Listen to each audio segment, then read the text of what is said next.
Muy buenas noches. Pues año 1 de la nueva era del PRI, porque ya tuvo la anterior.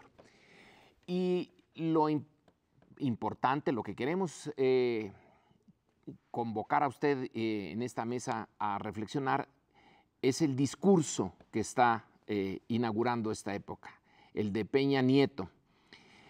Hay 5 ejes que van a normar su política y 13 puntos más o menos claros, 13, es de buena o de mala suerte el número, en que nos anuncia promesas, lo que va a poner en práctica. Y eso es particularmente lo que nos importa en este inicio de nuestra mesa y en este inicio de época. Ahí aparece en primer lugar el tema de la violencia, bien importante. Luego aparecen otros relacionados con la economía, con la equidad. Todo esto lo queremos compartir con usted, examinar, hacerle la disección. Quiero empezar por esta promesa de Enrique Peña Nieto de hacer de México una sociedad de clase media. Vaya que sí es un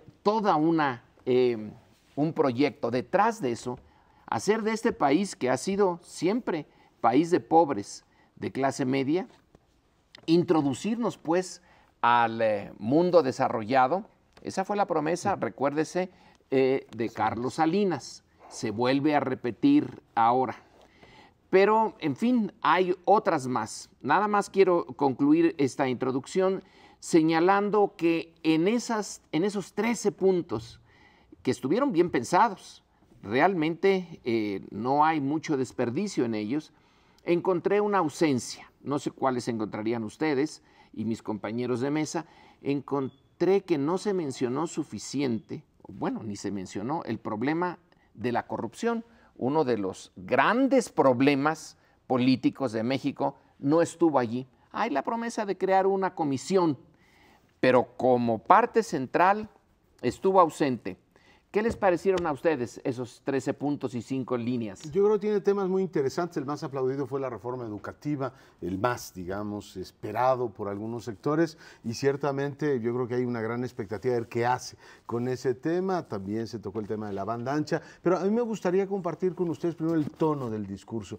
No sé cómo va a continuar el gobierno y cómo se va a desempeñar. Estamos iniciando la administración, pero quiso adquirir un tono, o adquirió un tono el discurso de Peña Nieto, al mismo tiempo conciliador, es decir, vamos a incluir a todas las fuerzas políticas, un tono tranquilizador. Habló del México reciente, de las instituciones de Estado, que no hay ningún peligro para ni a nadie, en el sentido de que esto va a regresar. Yo creo que es un discurso interno, hay todavía muchas resistencias culturales, muchas personas que dicen que el regreso del PRI significa automáticamente un retroceso, y en el plano exterior todavía hay más preguntas, ¿no? ¿Qué significa el que regrese efectivamente Peña Nieto? Hoy creo que lo frasea muy bien Manuel Camacho en su texto, preguntándose, ¿puede convertirse en un Collor de Mello? ¿Puede convertirse en un Putin? ¿O puede convertirse en, ya no me acuerdo quién era el tercero, Suárez. En un Suárez, efectivamente, el gran modernizador a partir de lo interno. Y finalmente fue un discurso muy modernizador, ¿no? Esta idea de tratar de abrir banda ancha para todo el mundo, ferrocarriles y sobre todo una agresiva agenda social, que mucha gente dice, oiga, ¿y eso cómo lo va a hacer si no sube impuestos y el presupuesto está equilibrado? Pero en fin, son las preguntas. Creo que en términos generales abre su administración tratando de tranquilizar a opositores, convocando al Gran Pacto, ya hablaremos de eso más adelante, e invitándonos a pensar en un proceso de modernización muy amplia. Esas son, digamos, como las 3 líneas que vi en el discurso del sábado. Para seguir con el tono, me parece que estuvo bien pronunciado. Por supuesto tenía un teleprompter para apoyarse, pero estuvo bien dicho. Y fue una sorpresa porque yo al menos me preguntaba quién es Enrique Peña Nieto, porque había sido bastante hermético para presentarnos un plan integral.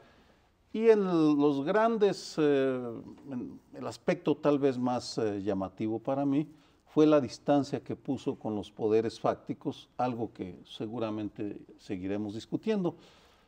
El discurso da para mucho, por ejemplo, faltaría también el medio ambiente, me parece que no lo atendió de la manera adecuada, pero me voy a centrar en un aspecto que me parece importante y novedoso y para darle crédito, el de la violencia. Fue llamativa la indiferencia del gobierno de Felipe Calderón ante las víctimas. Vamos, realmente las ignoró y en sus últimos discursos no les hizo caso, no hay una sola mención a las víctimas, ni un pésame, ni una palabra de simpatía. Y lo grave fue la omisión deliberada, el ocultamiento de información que reveló el Washington Post el 29 de noviembre, cuando dice: tenemos las listas que elaboró la Procuraduría General de la República sobre 25,000 desaparecidos. La magnitud que esto tiene, para que se dé una idea al auditorio, en Chile durante la dictadura de Pinochet hubo 3,000 desaparecidos. Aquí ya vamos en 25,000.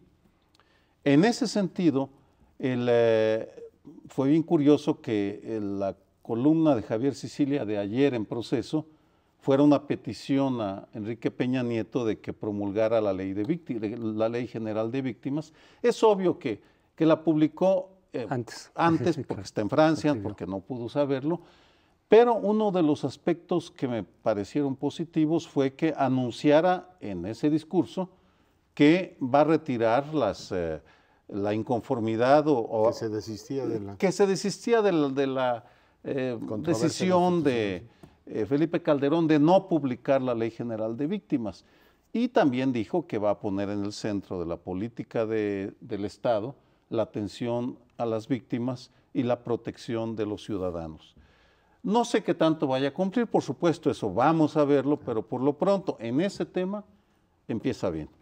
Sí, yo creo que fueron varios bofetones, con guante blanco si se quiere, al gobierno de Felipe Calderón, porque no mencionó directamente a Calderón, pero todo esto de las víctimas, la cuestión de la educación, desde luego, ¿no? Porque si los gobiernos panistas, aquí es el panismo en general, destacaron a la maestra, la pusieron en un lugar que no había tenido nunca en los gobiernos del PRI, y ahora todo parece indicar que va a una confrontación, incluso el nombramiento de Emilio Chofet ahí, pues sabiendo las diferencias políticas que hay y las broncas antiguas que tienen estos dos personajes, y la habilidad política de Chofet, para precisamente una política de confrontación para arrancar algunos de los privilegios al magisterio, a Elba Ester Gordillo, pues en contraste con lo que pasó en el panismo, ¿no? Entonces eso también es de alguna manera un mensaje que contrasta con lo que el PAN hizo.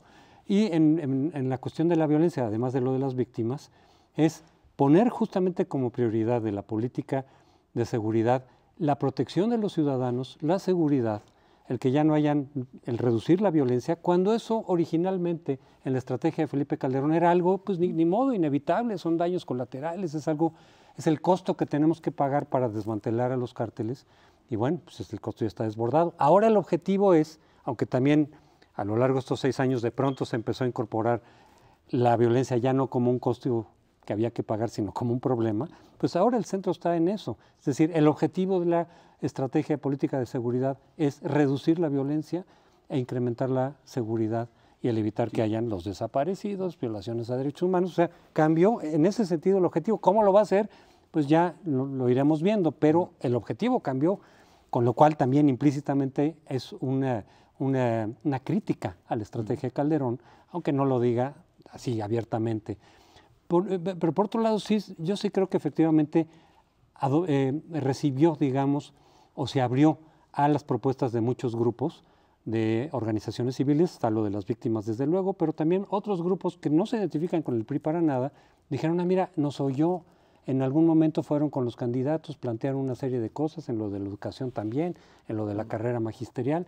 Entonces, como que está abierto ahorita a recibir, no a presentar una posición cerrada, sino a recibir y a oír y a tomar en cuenta varios de los grupos de la sociedad en general, pues justamente para tratar de legitimar, y no digo solamente por la cuestión de la elección, que se haya sido cuestionada por un sector de la sociedad, sino a cambiar la imagen que mucha gente tiene, por lo menos 60% de la población, de que el PRI implica regresión, de que vamos para atrás. Yo creo que estando conscientes de eso y queriendo borrar esa imagen, ojalá lo hagan los hechos, no nomás en las declaraciones, creo que sí está consciente de que quiere disipar, digamos, esa imagen y esas dudas. Sí, disipar la imagen que la sociedad tiene del PRI, la imagen negativa, implicaría también, como lo señalé en la introducción, hacerle frente a uno de los problemas principales de la historia.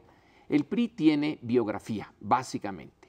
Ahora, con este inicio del gobierno de Peña Nieto, ya vienen también las promesas, pero la historia del PRI está cargada de corrupción y ahí no hizo referencia, siendo casi obligado. Si se quiere decir el PRI que viene es un PRI nuevo, comprometo a que esta carga que tenemos de muchos años va a desaparecer y además habrá los peces gordos que prometió Fox.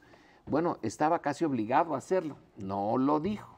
En fin. Lo que se prometió fue austeridad, ¿no? Que fue uno de los últimos puntos y yo espero que la efectivamente ejecuten, porque otro de los temas es el PRI, por lo menos en los gobiernos locales en los últimos años, se ha servido con la cuchara grande, ¿no? En materia de deuda y todo lo demás. Espero que por ahí vaya. Nada más un apunte si tenemos tiempo todavía. Sí, tenemos. Yo creo que el discurso fue bastante más innovador que el gabinete, ¿no? Es decir, el discurso es más aperturista, más conciliador, más la idea de modernización, que no necesariamente se compadece con un gabinete muy tradicional, muy cargado a los políticos. Creo que hay 6 o 7 que han tenido experiencia de gobierno, es decir, han sido gobernadores. Es decir, un gabinete mucho más político, no hay ningún secretario que destaque por sus habilidades técnicas, que digas, a ver, qué gran sorpresa. Son políticos priistas formados en esa tradición. Yo creo que se la van a jugar en la Comisión Anticorrupción, ¿no? Es decir, que es la que va a reemplazar a la Secretaría de la Función Pública, está pendiente todavía su arquitectura. Si realmente es un órgano con credibilidad, legitimidad y empieza a actuar no como el brazo ejecutor del presidente de la República para venganzas políticas, sino como un auténtico órgano que se tome en serio erradicando la corrupción, va a ganar más o menos credibilidad. Pero es una batalla que todavía tiene que dar con el legislativo.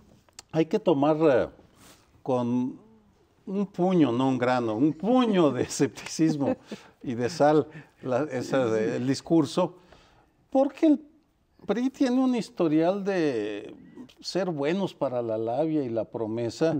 Vamos, me recuerdo de 2 presidentes que hicieron de la lucha contra la corrupción consigna, José López Portillo. Y vamos, el dispendio absurdo que se dio en ese sexenio, y Miguel de la Madrid, que vamos, a las primeras de cambio votó a Samuel del Villar, que era su zar anticorrupción. En ese sentido, vamos, si uno observa las fotografías de quienes estaban ahí, bueno, pues es inevitable cuando ves a Carlos Romero de Champs, Elvester Gordillo, en fin, al Parque Jurásico en pleno, pues dices, hay que esperar. Yo creo que efectivamente hay que tomar con reserva esto, porque no solamente los gobiernos priistas se generaban expectativas, que era parte del chiste de este régimen de cada 6 años. Decía López Portillo justamente, cada 6 años el pueblo renueva su esperanza, como una de las claves de la estabilidad del régimen priista. Pues también con los panistas, la expectativa que se generó con Fox de un cambio verdadero, de combate a la corrupción, etcétera, fue enorme. Con Calderón ya fue menos, pero al final de cuentas vimos no pasó nada.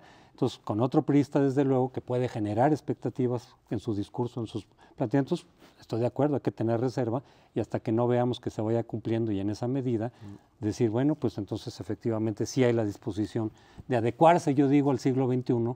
Esa es la oportunidad que tiene Peña, ojalá la tome, dejar de lado el siglo XX en el pasado. Bueno, tenemos la obligación de ser escépticos, pero también la obligación de irnos a un corte. No nos deje, no tardamos. Bueno, y después de las ceremonias protocolarias de la transición de poderes, el primer acto político importante que preside Enrique Peña Nieto es la firma de los partidos políticos, de 2 partidos y medio, hay que decirlo así. Nos vamos a ocupar de la izquierda en el segundo bloque, pero es la mitad de la izquierda la que firma el Pacto por México. El Partido Acción Nacional se, digamos, presenta ante la opinión pública, curioso, ya no como oposición, no se llaman así. Madero repitió en su discurso de ayer, somos una fuerza transformadora, como si tuviera algo de vergonzoso ser oposición, finalmente es eso. Pero bueno, se autocalifican como fuerza transformadora y tienen esta especie de sabor agridulce de que mientras ellos fueron gobierno, el PRI les negó prácticamente todas las reformas, la fiscal, la energética, todas estas que el PAN, digamos la derecha económica también, han planteado como fundamentales para el gran salto en el país. Ahora parece que habrá condiciones para procesar. El Partido de la Revolución Democrática también firma el pacto y lo firma en condiciones muy complicadas porque el secretario general dice que el presidente Zambrano lo firma a título personal, pues un presidente de un partido podía firmar a título personal un pacto en el cual la izquierda se dice que reconoce las instituciones, este problema serio que ha tenido nuestra izquierda, tener una relación, digamos, en un sentido con las instituciones, aceptan prerrogativas, el reconocimiento legal y después tienen problemas para reconocer los resultados electorales. En fin, ahí hay un problema serio. Para mí el mensaje político que está mandando el gobierno es, al igual que el espíritu del 95, Zedillo diciéndole a todas las fuerzas políticas, incluido al EZLN, señores, no hay ningún tema vedado, lo que quieran tratar, el gobierno lo podrá procesar, un discurso desde el poder convocando precisamente a la transformación del país, una agenda muy amplia, vuelven a salir los 5 ejes que me recordaron mucho, ustedes lo tienen presente, el funcionamiento de la reforma del Estado, ¿se acuerdan cuando la CENCA dividió en 5 grandes ejes? Los temas de discusión nacional, en fin, ahí está el pacto, vamos a ver efectivamente qué da de sí, recordamos que en el pasado se han firmado otros pactos, incluso hubo una ley para la reforma del Estado y no necesariamente esto se traduce en grandes transformaciones, pero es lo que tenemos hoy. La colección de pactos, en efecto, es notable. Sí, por pactos no quedamos, pero me quedo con el espíritu de la declaración de principios o el texto inicial, que es una proclama clara y evidente contra los poderes fácticos, es decir, contra aquellas fuerzas que fuera del marco político, de la política institucional, no de la legalidad, porque las televisoras, el sindicato están en la legalidad, no así el Chapo Guzmán o los carteles de la droga, que también son poderes fácticos, pero es bien notable que se hayan unido en una especie de grito emancipador en contra de esas fuerzas que los han limitado. Pienso en las televisoras que han borrado a Santiago Krill, que fue uno de los artífices del documento, o cómo se han encargado de boicotear a aquellos políticos que no se aceptan su mandato. En ese sentido, ya de entrada, no sé si generan expectativas, pero más bien, no quisiera entrar en el argumento de si van a cumplir o no, porque me estaría repitiendo con el razonamiento que hice en el bloque previo, sino me parece que vale la pena seguir con mucha atención ese eje discursivo, porque es la primera vez que yo recuerde que se unen todas las fuerzas políticas para lanzar un mensaje tan claro de advertencia y de alarma sobre la enorme fuerza que tienen los poderes fácticos. En ese sentido, al menos, es un reconocimiento tácito que hay un problema de fondo en el funcionamiento de la democracia. Sí. ¿Cómo va a desembocar esa proclamación de independencia? Porque hay que recordar, si recordamos la historia, que Hidalgo declara la independencia, que va a tardar todavía 11 años para cuajar. Esperemos que no tarden tanto. Son casi 100 puntos, ¿no? Podrían haber llegado a los 100 puntos fácilmente para hacerlo más redondo, pero para la política inmediata, lo que tratas, Sergio, la actitud frente a los poderes fácticos que no se mencionan. Se ha dicho varias veces, ¿por qué no los mencionan? A lo mejor no era necesario. pero sí se deben de mencionar, ¿no? Ya fuera de eso, pues sí, es la televisora, las televisoras, los grandes sindicatos, en particular el de la maestra, que yo creo que fue la que más sintió que la lumbre le estaba llegando a los aparejos, pero también están los bancos, está el grupo de Slim, está Cemex, hay un montón de grandes acumulaciones o de dinero o controlan, como es el caso del Bester Gordillo, a una cantidad notable de personas, es el número de personas, y en el otro es el número de los dineros. Son los dos grandes poderes fácticos o posibles de identificar como poderes fácticos. Pero Peña Nieto es considerado en buena medida hechura de los poderes fácticos. Entonces lo que está proponiéndose aquí es de lo más interesante, como alguien que en buena medida nace de la aceptación del poder fáctico y de aceptar a la televisión como algo muy importante, lo usó. A lo mejor se puede, en este grito de independencia, revertir en contra. Y sería una jugada a dos bandas fantástica. Un poder fáctico me hace y yo deshago a otro poder fáctico, no necesariamente la televisión. Lo más sencillo sería, o lo menos difícil, deshacerse de la maestra, pero enviarle también un mensaje a las televisoras y a todos los demás. Ahora vuelvan ustedes al papel que jugaron durante mucho tiempo en la primera etapa del priismo, en la del priismo clásico. Eran importantes, les dejamos ganar mucho, pero estaban subordinados y no nos van a hacer chiquihuites de nueva cuenta aquí y hacerle decir al presidente, ¿y yo por qué? Ahora eso se acabó, parece ser el mensaje. Sí, desde luego, yo sí volvería al escepticismo del que hablábamos en el segmento anterior, porque ahora no solamente Peña Nieto, porque su gobierno está también, desde luego, encabezando este esfuerzo, pero están los tres partidos importantes están metidos ahí.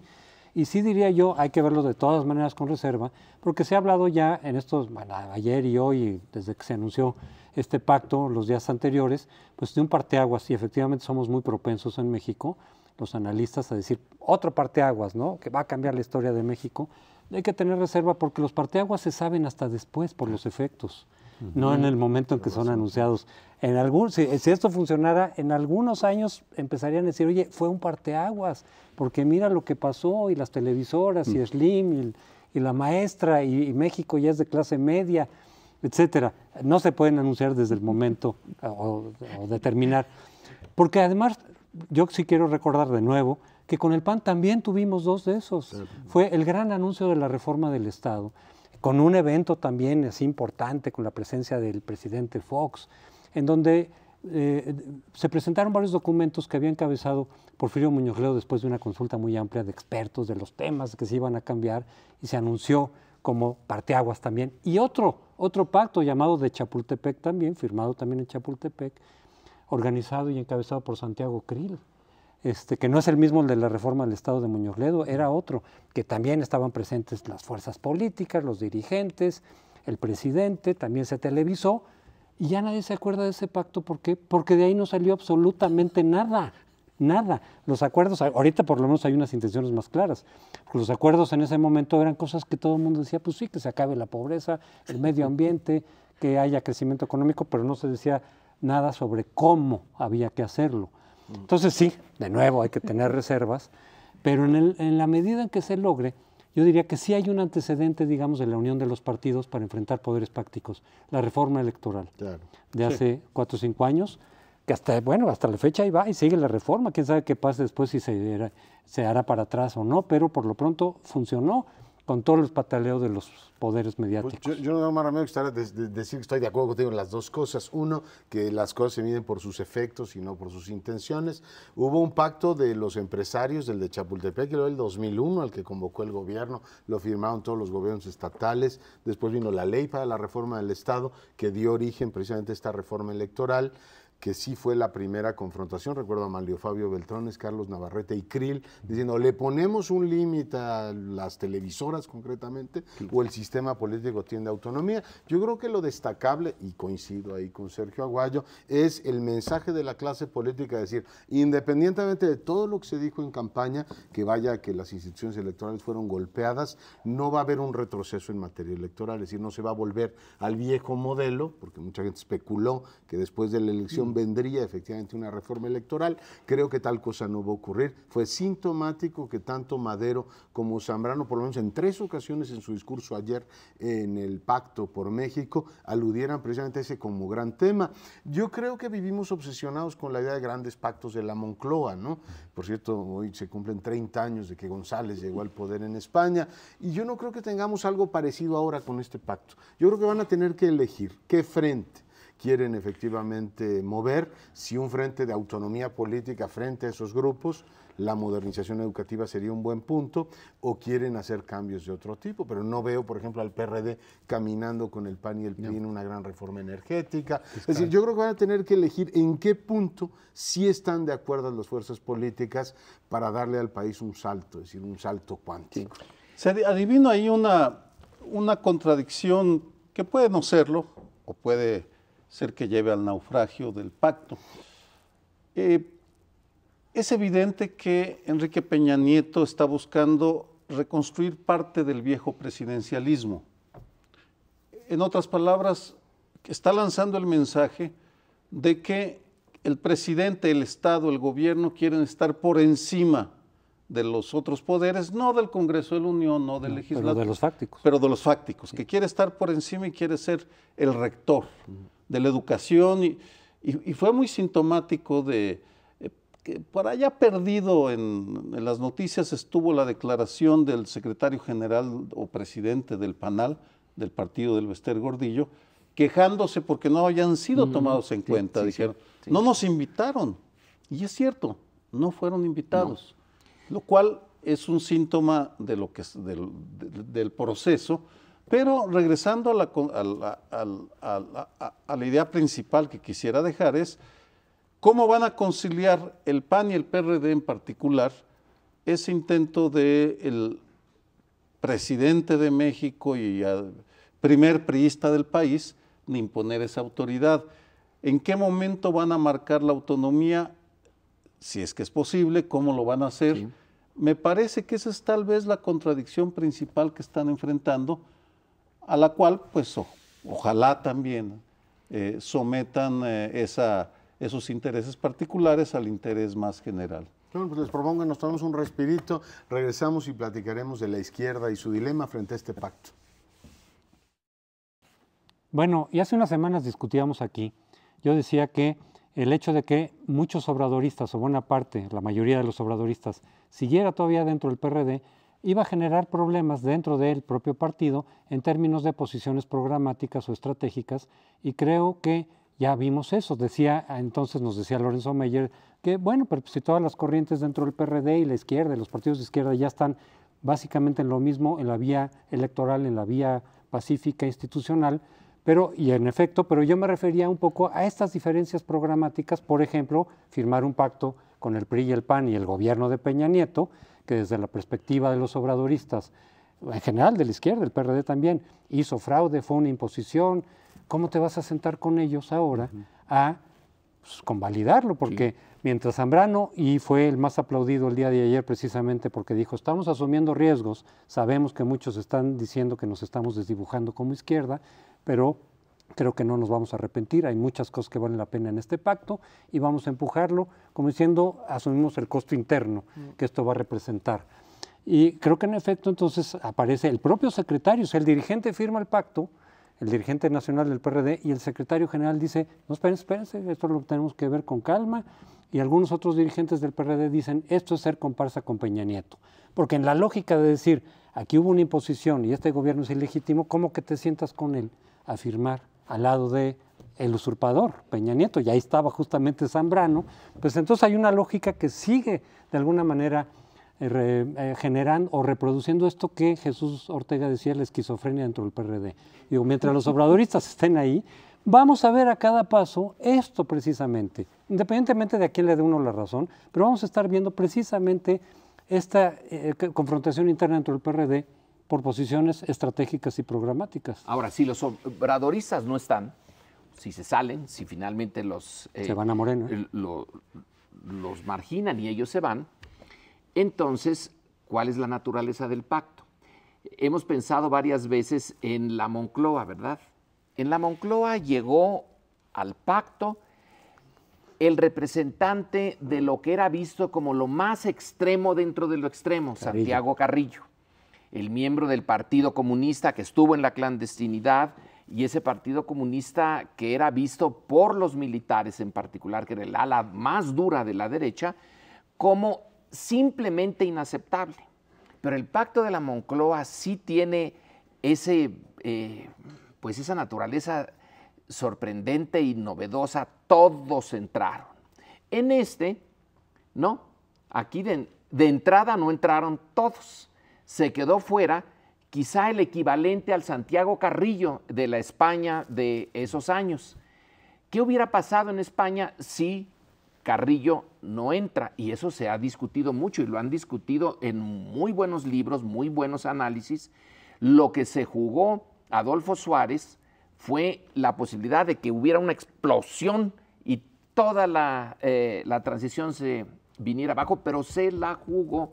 Habló con la parte más detestada por la derecha y tuvo un buen fin, ese principio de la democracia española. Aquí este principio de pacto ya está marginando a una parte. Se salgan o no se salgan del PRD, esa parte existe y esa parte no está integrada. Yo vería dos cosas. Por un lado está, digamos, el contenido del pacto, que yo no lo veo cercano a los pactos de la Moncloa, porque esos pactos eran fundantes, ¿no? Era la creación de un nuevo Estado sobre nuevas bases más incluyentes. Aquí en México lo que pasa es que hemos abusado de la coyuntura, hemos tenido la reforma electoral definitiva en 90 y tantos, después no fue tan definitiva y se mandó al 2006. Yo creo que en los grandes temas electorales y el funcionamiento de las organizaciones del Estado sí hace falta una convocatoria de consenso y especialmente legitiman los extremos, ¿no? Si no incluyes a todos, pues el sistema no es democrático. En este caso yo veo el Pacto por México como mucho más operativo para desplazar legislación normal y ahí siento que una parte de la izquierda sí se mete un problema como quien le falla la entrada al periférico, ¿no? Es decir, cuando te equivocas, ¿en qué momento entrar a la vía por donde se están discutiendo ciertos temas? Yo entiendo que hay un sector de la izquierda que está muy inconforme con el resultado electoral y que está pues, muy irritado por las cosas que ocurrieron este año. Lo entiendo perfectamente, pero entiendo perfectamente también a los otros que dicen, tenemos responsabilidad de gobierno.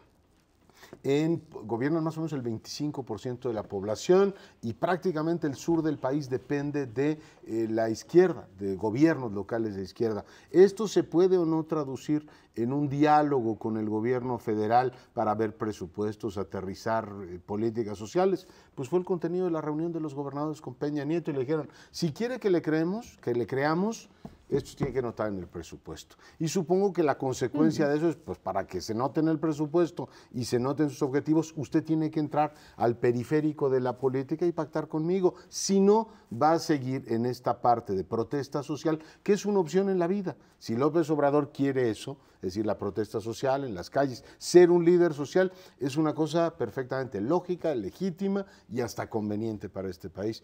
Pero hay una parte que es la izquierda que está gobernando, que tiene diputados y se pregunta, a ver, ¿yo para qué quiero aquí 100 y pico de diputados? ¿Para seguir protestando socialmente o para pactar con estos señores que están enfrente? Yo creo que ese fue el dilema y finalmente pues se dividieron. Se dividieron porque el secretario general dijo, el señor firmó a título personal. No sé en qué va a acabar eso, pero es una gran oportunidad, digamos, para discutir qué tipo de izquierda vamos a tener, si la de la protesta social o políticos de, en fin, normales, ¿no? Políticos de instituciones. Yo me voy a lorenzar en mis comentarios. Me voy a ir a la historia. Porque me parece que la izquierda trae un dilema fundante desde que en 1946 ilegalizan o sacan de la legalidad al Partido Comunista. A partir de ese momento, la izquierda durante 31 años se siente, si no cómoda, se acostumbra, la izquierda auténtica, se acostumbra a estar fuera de las elecciones y a pensar en términos de la construcción de conciencia en las bases sociales, sea del proletariado, del campesinado o de quien fuera.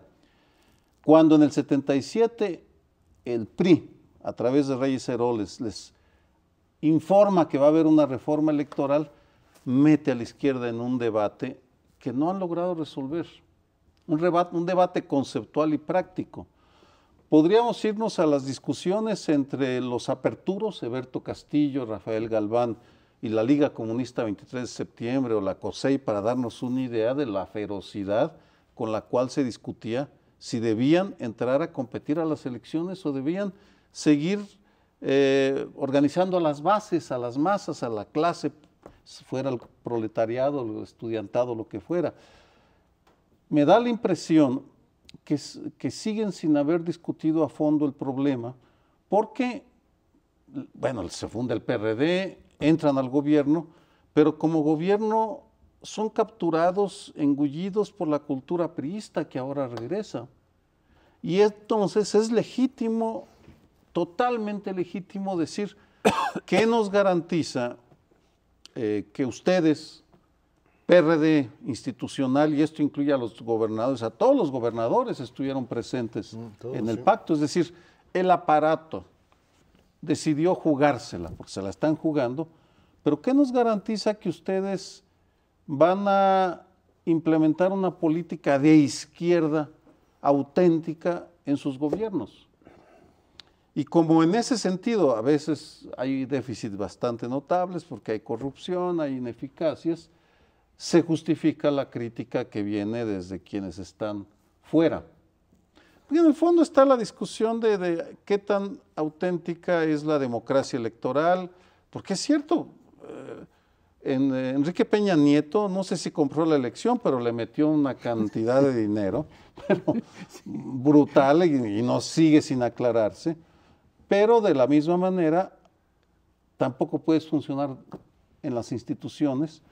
Estoy simplificando, lo sé, porque el debate es evidentemente muchísimo más complicado, pero creo que en el fondo está esa incapacidad de enfrentarlo y discutirlo, cuando pues habría que regresarse algunas décadas para ver y revisar la historia de la izquierda mexicana desde esa óptica. Yo creo que el problema efectivamente planteado por la reforma política de López Portillo no se ha resuelto. Yo creo que hay una parte de la izquierda que sigue con un pie, digamos, por fuera de las instituciones, no apelando a la violencia, pero sí de la confrontación del movimiento social, más que de pues, los acuerdos políticos que implican precisamente sentarse con el adversario. Sí. Mientras tú consideras que el otro es el enemigo, pues no te sientas con él, pero precisamente en la democracia implica que tú reconozcas la legitimidad del adversario como adversario, no como enemigo, porque entonces te puedes sentar a dialogar y decir qué parte sí, qué parte no. Yo entiendo que una parte de la izquierda diga, y en ese sentido decir, oye, espérame, vamos a ver los contenidos, porque no vamos a poder firmar la apertura de Pemex, no vamos a poder firmar el IVA a medicinas y alimentos, eso no lo vamos a apoyar, que se supone que no está dentro de del pacto por México. Pero la cuestión es la de los principios, retomando el ejemplo español, que desde luego no son las condiciones en México las mismas, pero decías, si marginan una parte, pero la pregunta es, ¿los marginan o se automarginan? Porque también Santiago Carrillo pudo haber dicho, yo no me voy a sentar a firmar nada con los franquistas, con la monarquía. Yo tuve la oportunidad de platicar con Santiago Carrillo hace algunos años y la pregunta obvia era decir, pero ¿cómo reconocieron o por qué o a partir de qué? La monarquía, nada menos. Por principio no era aceptable. Dijo, pues por la estabilidad y porque queríamos participar en esto que puede ser una construcción positiva para España. Pero ahí él decidió dejar en segundo plano ese principio fundamental ideológico para entrar. Sí. Y aquí quienes se están marginando parece ser, porque no es que los estén marginando, son los obradoristas. Santiago Carrillo confió en que las reglas del juego iban a ser realmente esas de juego limpio, y en realidad sí lo fueron. Lo que la izquierda aquí está, esta izquierda que no quiere reclamando las reglas del juego, reclamando, es que el juego no fue limpio. Si el juego fuera limpio y perdieran en ese juego limpio, no tendrían las razones que en este momento tienen, porque no hay juego limpio enteramente. Bueno, pero se nos termina el tiempo, nos vamos al último segmento en unos minutos. El sábado, durante la toma de posesión, hubo protestas violentas en algunas ciudades, San Luis Río Colorado, Sonora, Guadalajara, el Distrito Federal, que es lo que ha recibido más atención. Me centro en el Distrito Federal porque, curiosamente, vino la primera coincidencia entre el gobierno federal y el capitalino, porque tanto Mondragón, el encargado de la Secretaría de Seguridad Pública, como Marcelo Ebrard coincidieron en que era un hecho orquestado, que la violencia, que el vandalismo había sido armado, tejido por fuerzas oscuras. En efecto, sí hay indicios, suficientes indicios como para armar una hipótesis de que lo que vimos fue, por un lado, una protesta pacífica, legítima, de diferentes fuerzas inconformes con la llegada de Enrique Peña Nieto, con la falta de equidad y de juego limpio, totalmente correcto porque es un derecho ganado el que nos inconformemos con la poca calidad de nuestra democracia, sea electoral o participativa. Pero también salió esa franja de violentos, algunos de los cuales, según el diario Reforma, recibieron 300 pesos para lanzarse a afectar la Alameda y los comercios frente a la Alameda. Creo que no es un hecho que las nuevas autoridades federales y capitalinas puedan meter abajo de la alfombra y conformarse con enviar al reclusorio, a los reclusorios a quienes son acusados de un delito. Debe haber una investigación clara, rápida, explícita, en la cual se nos diga qué fuerzas armaron esa provocación que afecta sobre todo al movimiento estudiantil 132 y a todos aquellos que tienen el derecho, se han ganado el derecho a inconformarse pacíficamente con los gobernantes que tenemos. Además, tenemos una larga tradición de protesta en la Ciudad de México que nunca había derivado en eso. Yo suscribo plenamente lo que has dicho. Agregaría un punto. Creo que es tan importante estudiar quién los mandó, como pedirle al gobierno del Distrito Federal que nos diga por qué hay esos grupos. A mí me preocupa que hayan sido particularmente tolerantes con un conjunto de grupos violentos, que no sé si son los Franciscos Villas, si los reclutan en los porros tradicionales, pero en el conflicto, por ejemplo, de la Universidad Autónoma de la Ciudad de México, el viernes pasado en el museo, ahí en el centro de la ciudad, salía la rectora con el subsecretario de Gobierno de la Ciudad de México y había varios grupos con tono violento. La pregunta era, yo no sé el subsecretario de Gobierno para dónde veía, que no ve todos estos grupos que están en la Ciudad de México. En otra época se llamaban porros. Por tanto, me preguntaría, ¿quién movió a esos grupos? A narcos o no sé cómo les llamaban. ¿Y por qué existen todos esos grupos y quién los mantiene? Durante muchísimos años, cuando tuvimos gobiernos priistas en la ciudad, se decía que eran como la reserva de golpeadores para reventar asambleas y todo lo demás. Yo me pregunto, y lo digo con toda seriedad, pero con todo vigor, ¿por qué se permite en una ciudad democrática que sigan albergando este ejército de porros que son utilizados en un momento determinado para hacer lo que hicieron el sábado? ¿A quién le conviene? Eso es la pregunta de una novela de detectives, ¿no? ¿A quién le conviene el crimen que se ha cometido para tratar de explicarlo?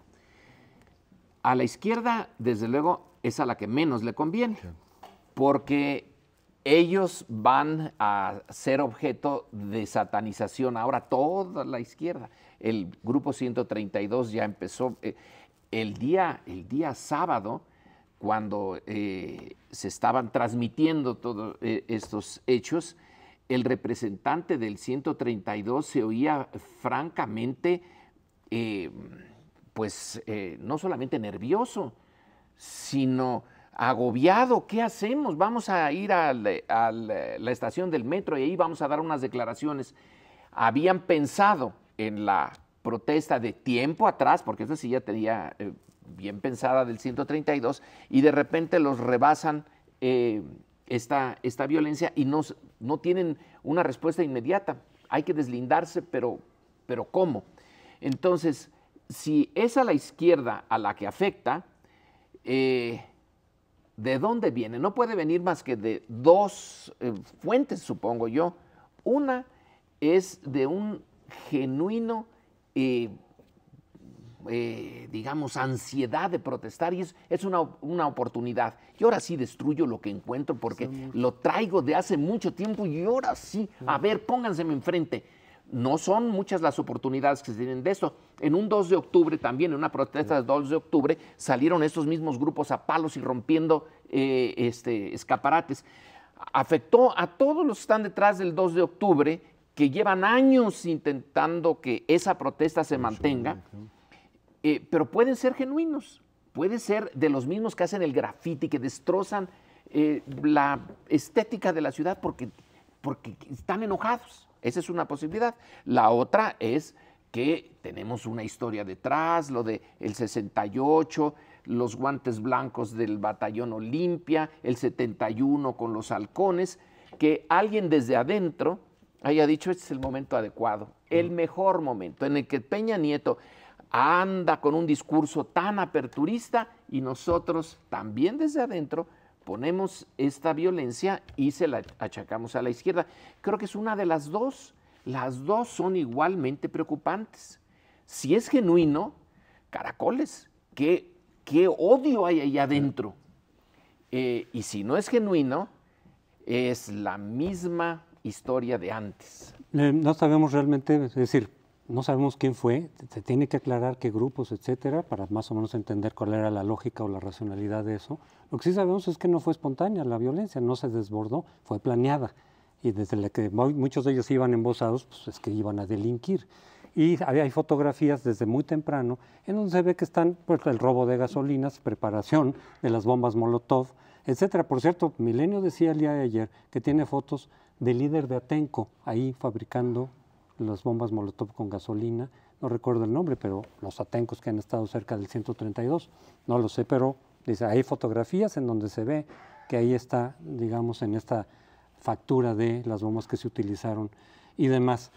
Pero si bien esto afecta a la izquierda, pues, por asociación directa, digamos, o indirecta, yo tampoco creo que al gobierno le conviniera eso, porque las 8 columnas internacionales, bueno, las noticias sobre México a nivel internacional, no 8 columnas, pues no eran los 13 puntos, que eso es lo que le convenía a Peña Nieto, sino la violencia. Y de nuevo destacar, decir, mira, no está tan clara la legitimidad de Peña Nieto que mira la violencia a la hora de la toma de posesión, no es algo que le convenga al gobierno tampoco, no es muy racional. Sí es algo que yo creo que le vino a afectar también al gobierno. Entonces habrá que aclarar de dónde. Y lo del 132, lo que pasa es que, y la propia izquierda, digamos, quienes convocaron a las protestas pacíficas y a la protesta, que desde luego que es un derecho democrático, pues tienes que asumir también cierta responsabilidad o cierto riesgo. Cuando tú convocas y no sabes a qué grupos o cuáles de tus grupos que pueden coincidir en tus protestas, pero que no controlas. Entonces, si vienen Panchos Villas, si vienen Atencos y empiezan a hacer este tipo de cosas, pues de pronto decir, bueno, es que me están rebasando algunos de los grupos. No es Morena, no podemos decirlo, no es el PRD desde luego. 132, pues hay de todo también ahí, no se han asociado con una serie de grupos que de repente, pues quién está ahí y quién no. Hay divisiones entre ellos, se están descalificando, hay posiciones que luego salen otros del 132, porque no es un movimiento orgánico. Y donde tienes que tener cuidado también o asumir cierta responsabilidad es en las declaraciones. O sea, la responsabilidad política no solamente por lo que haces, sino también por lo que dices. Si llevas meses diciendo, si hay imposición habrá revolución, y luego empieza a haber manifestaciones de violencia, no, oiga, no, pues es que, bueno, pues que estás diciendo que si hay imposición hay revolución, bueno, pues yo nada más decía, pues era de broma, pues no se lo tomen en serio. Pues cuidado, porque hay gente que sí se lo toma en serio. Sabemos que hay grupos muy radicales, que no están en Morena ni en el PRD, pero hay grupos muy radicales por varios lados. Estos mismos que dicen que les pagaron 300 pesos, dicen, son de la Unión Revolucionaria de la Juventud, no sé qué. Pues hay que ver si eso es un mero membrete o si efectivamente son grupos que andan por ahí, que sabemos desde hace tiempo que son violentos. Sí, y creo que se mezclan varias cosas. Tienes razón, Lorenzo, cuando dices que qué preocupante que haya un sustrato de tanto odio, pero me parece que hay una franja de la población en la cual sí hay un odio profundísimo contra Contra el régimen. Contra lo existente que no les da ninguna oportunidad o muy pocas oportunidades. Y en ese sentido también este hecho saca a colación las tripas de los movimientos y cómo la violencia los tensa y los obliga a definirse, porque el movimiento 132 es muy diverso, es muy plural, de la misma manera que el movimiento del 68 también fue plural, también tuvo un ala violenta, un ala pacífica, se interrumpió por los acontecimientos de Tlatelolco el 2 de octubre, pero aquí lo que tal vez el 1 de diciembre sea un recordatorio para el movimiento estudiantil o los movimientos sociales de que tienen que tener una postura bien articulada, bien tomada frente a la violencia y qué van a hacer. Porque simplemente no podemos ignorar que el país es un pasto que fácilmente puede incendiarse. Pero se acabó el tiempo, tenemos que irnos, regresamos en una semana. Gracias por acompañarnos en esta nueva etapa de la vida de México.